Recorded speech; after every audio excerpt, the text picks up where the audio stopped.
আসসালামু আলাইকুম। সবাইকে শুভেচ্ছা জানাচ্ছি। মাসুম মাহবুব দেখছেন ওপেন ইউটিউব চ্যানেল এবং মাসুম মাহবুব ফেসবুক পেজ। একজনে কমেন্ট করছে, "ভাই আপকামিং দিয়ে ভিউ বাড়াবেন না। অযথা মানুষকে অপেক্ষায় রাখেন। আমার মতো যারা ভিডিও দেখার অপেক্ষা করে শুধু তারাই দেখবে। রাগ করলেন?" না, রাগ করি নাই। এই কারণে রাগ করি নাই, আপনি বোঝেনই না বিষয়টা। আমি যখন লাইভ করি, আমি চেষ্টা করি ০.৫ ঘন্টা আগে শিডিউল করি।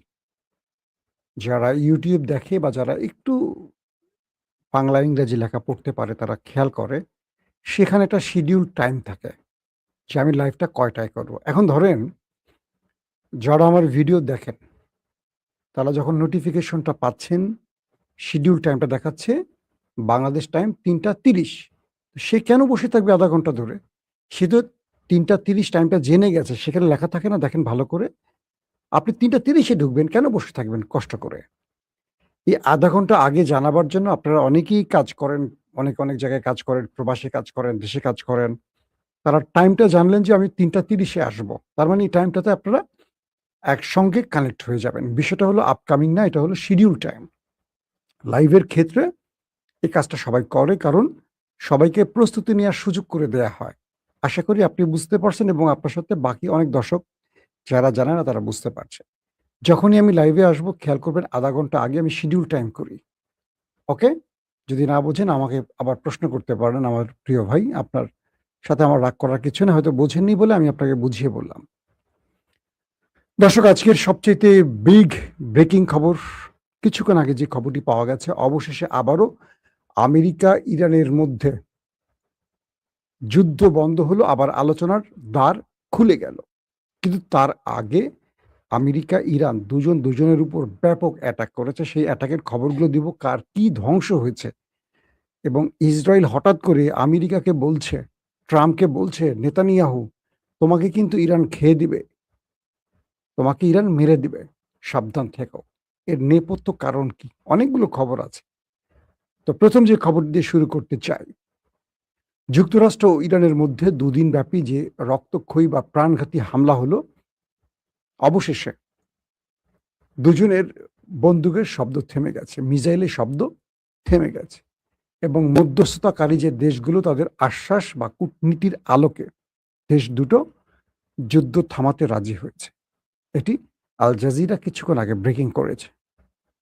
একজন মার্কিন কর্মকর্তা আল জাজিরাকে জানিয়েছেন যে ওয়াশিংটন তেহরানের সঙ্গে আলোচনায় প্রতিশ্রুতিবদ্ধ এবং তারা সামনের দিনগুলোতে ইরানের সাথে আরও আলোচনা করে যুদ্ধ বন্ধ করতে চায়।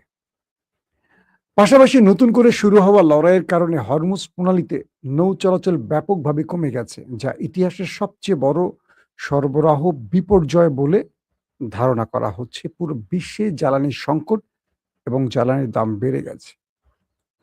অন্যদিকে গাজায় ফিলিস্তিনিরা বিপুল সংখ্যক মানুষ রাস্তায় নেমেছে তাদের একজন ভাই শহীদ হয়েছে তার প্রতি শ্রদ্ধা জানাতে। প্রতিদিনই গাজাতে নিরীহ মানুষগুলোকে টার্গেট করে হত্যা করা হচ্ছে। দর্শক, মার্কিন ইরান সংঘাতে উত্তেজনা প্রশমনের জন্য বর্তমানে পর্দার আড়ালে কূটনৈতিক তৎপরতা চলছে বলে মার্কিন কয়েকটি গণমাধ্যম জানিয়েছে। এক মার্কিন কর্মকর্তা বলছেন, পরিস্থিতি যাতে আরও না বাড়ে এবং কূটনীতি কাজ করতে পারে সেজন্য যুক্তরাষ্ট্র ইচ্ছাকৃতভাবে হামলা চালিয়ে আবার থেমে যাচ্ছে। বুঝছেননি আপনারা?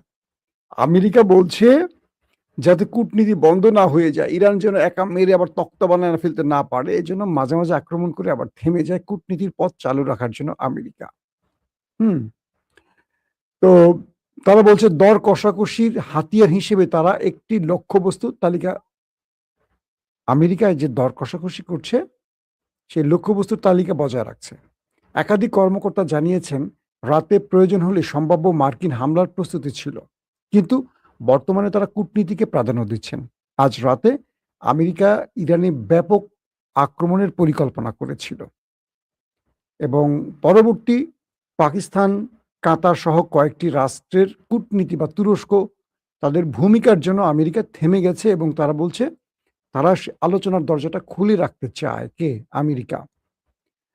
সকালে আরব সাগরে ইউএসএস আব্রাহাম লিঙ্কন জাহাজে ফ্লাইট করা যুদ্ধ বিমানগুলোকে অস্ত্র অস্ত্র সজ্জিত করেছিলেন এবং পাইলটরা যে কোনো সম্ভাব্য আক্রমণ অভিযানের জন্য প্রস্তুতিমূলক প্রশিক্ষণ মহড়া পরিচালনা করছিলেন। অর্থাৎ সাগরে, আরব সাগরে যে ইউএসএস আব্রাহাম লিঙ্কন ছিল সেখান থেকে মার্কিন যুদ্ধ বিমানগুলো প্রস্তুত ছিল, পাইলটরা ককপিটে বসে গেছেন, ইরানে হামলার জন্য সব রকম প্রস্তুতি নিয়ে তারা মহড়া চালাচ্ছিলেন, আক্রমণ করবেন নির্দেশ পাওয়ার সঙ্গে সঙ্গে। এটি বলছে মার্কিন সেই বিশেষ ব্যক্তি। বিমানবাহী রণতরীটি ক্যাপ্টেন জাহাজে থাকা হাজার হাজার নাবিককে জানায় যে আঞ্চলিক উত্তেজনা বাড়ছে এবং প্রচলিত প্রথা অনুযায়ী প্রস্তুত থাকার উপর সবাই গুরুত্ব দিচ্ছে। অর্থাৎ সেই জাহাজে থাকা প্রত্যেকটা নাবিক, প্রায় 5,000-এর মতো নাবিক, তারা যুদ্ধের জন্য প্রস্তুতি নিয়েছিল যে আমেরিকার প্রেসিডেন্টের অনুমতি আসলে, সেন্ট কমান্ড নির্দেশ আসলে তারা ঝাঁপিয়ে পড়বে। হামলার প্রস্তুতির পাশাপাশি যুদ্ধ বিমানের পাইলটরা দিনরাত উভয় সময় নিয়মিত প্রতিরক্ষামূলক অভিযানে অব্যাহত রেখেছিলেন এবং মার্কিন কর্মকর্তারা বলছেন আজ রাতে আরও মার্কিন হামলা হয়েছে বলে ইরানি দাবি সঠিক নয়, তবে পরিস্থিতি পরিবর্তনশীল এবং প্রয়োজনে হামলা পুনরায় শুরু হতে পারে বলে তারা দাবি করছেন। এখানে একটা বিষয় আপনাদের একটু বলে রাখি।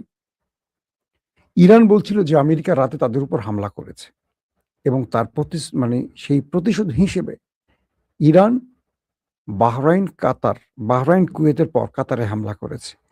এরপর তারা জর্দানে ব্যাপক অ্যাটাক করেছে। অবশেষে সেই জর্দান, দ্বিতীয় আব্দুল্লাহ, বিশ্বাসঘাতক দ্বিতীয় আব্দুল্লাহর দেশ জর্দান, বুঝতে পারছেন? ফিলিস্তিনের ওয়েস্ট ব্যাংকের পাশের দেশ জর্দান। এবং যে জর্দান ইরান ইসরায়েলে মিসাইল মারলে এটা কিন্তু জর্দানের রুট দিয়ে যায়।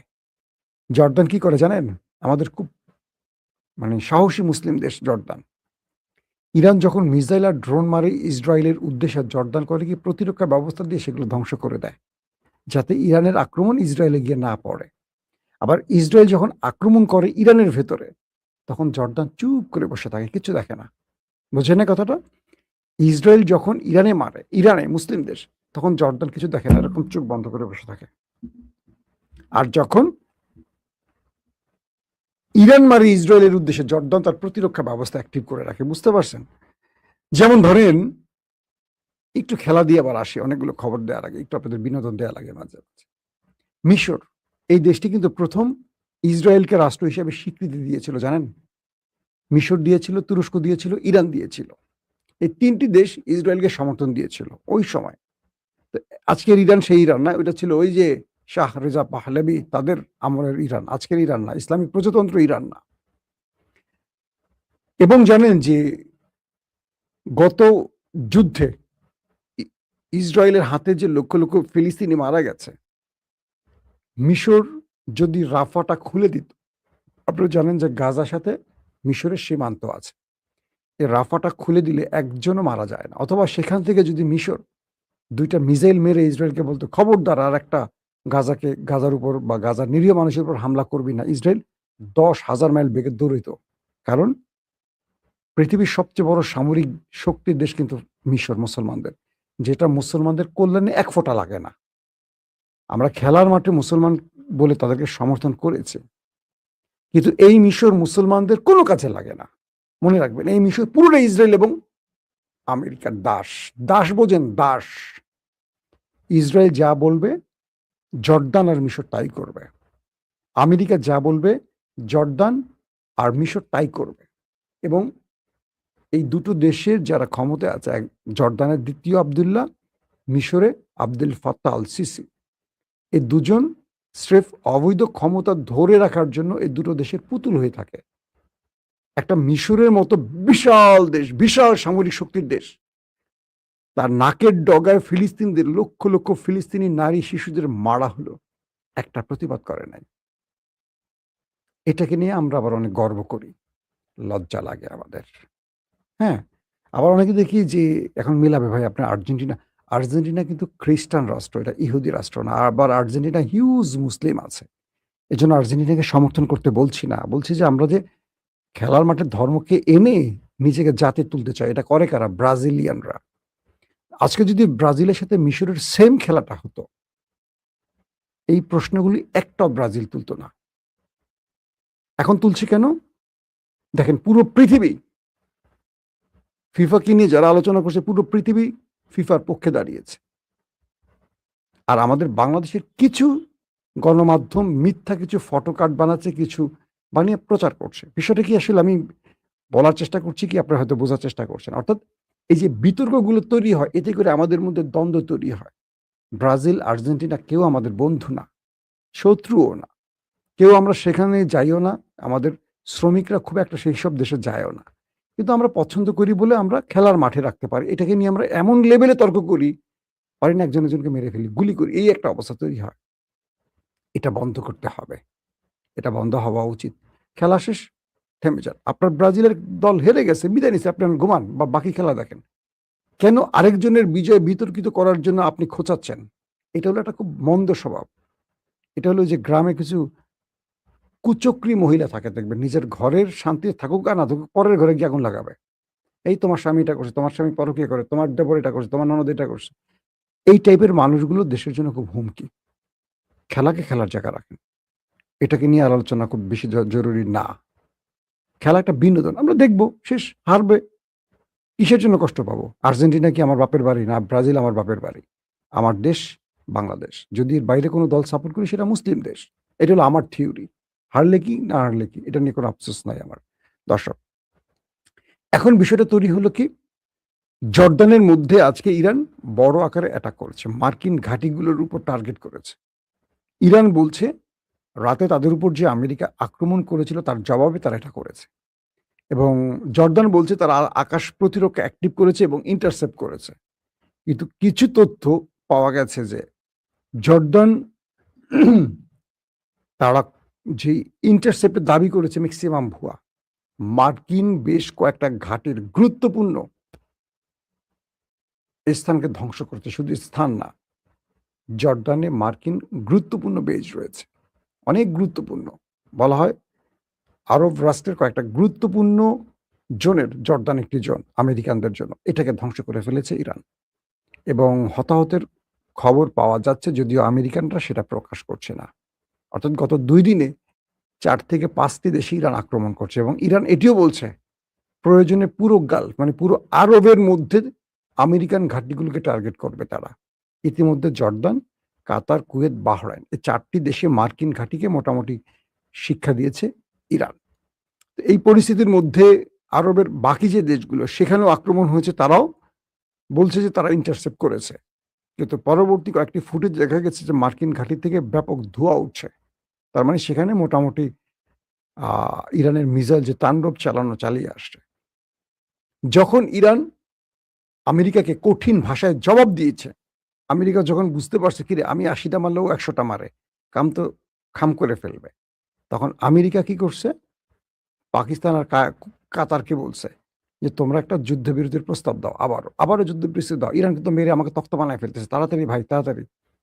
তখন কূটনীতি, যে একটু আগে নিউজটা আগে শোনালাম আপনাদের, তখন কাতার, পাকিস্তান, তুরস্কের মধ্যস্থতায় আবার আমেরিকা বলছে ঠিক আছে আমি আবার থেমে গেলাম, আর মারবো না। সময় মতো যদি মনে হয় আবার মারবো, কিন্তু এখন আর মারবো না। কারণ ইরান মাইটটা খুব শক্তভাবে দিছে। এই মাইটটা খেয়ে আমেরিকা ঠান্ডা হয়ে গেছে। ইসরায়েল নেতানিয়াহু আমেরিকার প্রেসিডেন্ট ট্রাম্পকে বলছে, মিস্টার ট্রাম্প তুমি আমার বন্ধু, তুমি কিন্তু হুমকিতে আছো। আমার কাছে ইন্টেলিজেন্স তথ্য আছে, তোমাকে ইরান মেরে দিতে পারে যে কোনো সময়, তুমি সাবধানে থেকো। তুমি সাবধানে থেকো কারণ ইরান তোমাকে মারার প্ল্যান করেছে। প্রশ্ন হলো ইরান মারার প্ল্যান করবে কি? ইরান তো প্রতিশোধের ঘোষণায় দিয়েছে, কিন্তু ইরান বলেনি আমরা গুপ্ত হত্যা চালাবো। এখন মনে হচ্ছে যে নেতানিয়াহু ট্রাম্পকে খেয়ে দিয়ে ইরানের ঘাড়ে দোষ চাপায় কিনা। ইরানকে ট্র্যাপে ফেলতে ইসরায়েল ট্রাম্পকে বলছে তোমাকে মেরে ফেলবে ট্রাম্প, তুমি সাবধান হও ট্রাম্প, ইরান তোমার পিছিয়ে লেগে আছে। তার একদিন আগে ট্রাম্প বলছে যে আমার জীবন হুমকিতে আছে, যে কোনো সময় আমি মারা যেতে পারি, কারণ ইরান আমাকে মারবে বা মারার ঘোষণা দিয়েছে। ট্রাম্প নিজেই আতঙ্কে আছে। এখন আর কাউকে কিছু করতে হবে না। ইসরায়েল বা মার্কিন ডিপ স্টেট বা ট্রাম্পের তো অনেক শত্রু আছে, ভেনেজুয়েলা থেকে শুরু করে রাশিয়া, চীন, কেউ মেরে দিলে ইরানের নাম পড়ে যাবে, লাভ কি? তো ট্রাম্প তো একটা আসলে বয়কার বউ কয়কার কা চেকাচ্ছ dot dot dot dot dot. ভাই, তোমার শত্রু ইরান তোমাকে মারবে না। ইরান তো কাসেম সোলাইমানির মৃত্যুর পর বলছিল আমরা প্রতিশোধ নেব। মারেনি তো ট্রাম্পকে এখনো। এটি রাজনৈতিক ভাষা। প্রতিশোধ তো নিচ্ছে ইরান, লড়াই করছে, যুদ্ধ করছে। ইরানও বুদ্ধি করছে যে আমি তোকে মারতে পারি আর না পারি, ঘোষণা দেয় শত্রুই তোকে মেরে দেখ, আমার আর মারা লাগবে না। এখন ইরানের বিরুদ্ধে আমেরিকার বড় শক্তিকে মাঠে নামাবার জন্য ইসরায়েল ট্রাম্পকে ফসলাচ্ছে। এই তোমাকে তো মারবে, তুমি নামো, বড় যুদ্ধ করো, বড় অ্যাটাক করো, তুমি কেন আমার যুদ্ধ থামাইতেছ? কেন তুমি ইরানের সাথে বারবার আলোচনা যাচ্ছ, কূটনীতিতে যাচ্ছ, বড় অ্যাটাক করো? ইসরায়েলের ফাঁদে ট্রাম্প পড়ে গেছে। এবার মামার খবর আছে, ট্রাম্পকে তার শত্রু এবার ওখানে পাঠাবে, নাম পড়বে ইরানের। তো ইরানের ঘোষণা আসছে যে তোমরা আমাদের সুপ্রিম লিডারকে মেরেছ, আমরা তোমার লিডারকে টার্গেট করব এবং $10 কোটি ঘোষণা আসছে কয়েকটি মাধ্যম থেকে। এটা ইরানের রাষ্ট্রীয়ভাবে আসেনি, কিন্তু এই ঘোষণার পর ট্রাম্প ভয় পেয়েছেন, আবার নেতানিয়াহু ট্রাম্পকে ফুসলাচ্ছেন। সবকিছু মিলে একটা বিষয় মনে হচ্ছে, এই যুদ্ধ থামবে না, এই যুদ্ধটা বড় ফ্রেমে চলে যাবে। যদি যুদ্ধটা কোনোভাবে থেমে যায়, ট্রাম্প যদি যুদ্ধ থেকে বেরিয়ে যান, নেতানিয়াহু ট্রাম্পকে টার্গেট করবেন, একদম নির্দ্বিধায় বলা যায়। তার মানে ট্রাম্প সবচেয়ে বড় হুমকিতে আছে, কারণ গুপ্ত হত্যা ওরা কিন্তু নাম্বার 1 মোসাদ। তো সবকিছু মিলে ইরান আমেরিকাকে শক্ত জবাব দিয়েছে। সেই জবাবের চাপে পড়ে আমেরিকা আবারও যুদ্ধবিরতি ঘোষণা করেছে মধ্যস্থতাকালীন নাম করে। আপাতত আবারও যুদ্ধ বন্ধ হলো, আবারও বাজার, মানে কি বলবো, স্টক মার্কেট শুরু হয়ে যাবে, আবার ঠান্ডা। ঠিক বৃহস্পতিবার রাতে দেখবেন আবারই কাজ করবে, এশিয়ার মার্কেট খুলবে, আবার শুরু করবে। এটা বাণিজ্য করতেছে ট্রাম্প তার বন্ধুদের নিয়ে যুদ্ধের নাম করে। দর্শক, এখন আমরা দেখতে চাই ইসরায়েলের পাতা ফাঁদে আবার ট্রাম্প পা রাখেন কিনা। আল্লাহ হাফেজ।